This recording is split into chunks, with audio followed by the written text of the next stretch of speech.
Noong Biyernes October 24, 2025, naglabas ng pahayag ang Malacanang hinggil sa umano'y secret dismissal ng mga kaso laban kay Senator Joel Villanueva na may kaugnayan sa di umano'y misyos ng Priority Development Assistance Fund. Ayon kay Palace Press Officer Undersecretary Claire Castro, kung totoo ang balita, ito ay isang nakakabahalang pangyayari dahil dapat ay transparent ang mga ganitong desisyon lalo na't may kinalaman ito sa public interest. Sinabi naman ni Jesus Crispin Boyeng Remula na ang naturang desisyon ng dating ombudsman ay isang secret decision.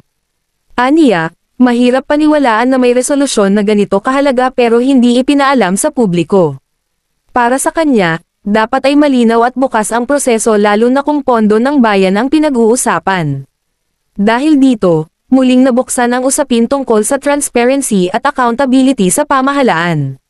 Marami ang naniniwalang kung totoong lihim na ibinasura ang reklamo, maaari itong makasira sa tiwala ng publiko sa justice system. Sa ngayon, hinihintay ng marami ang paliwanag mula sa Office of the Ombudsman upang malaman kung ano nga ba ang tunay na nangyari at kung paano ito nakaapekto sa integridad ng mga institusyon ng gobyerno.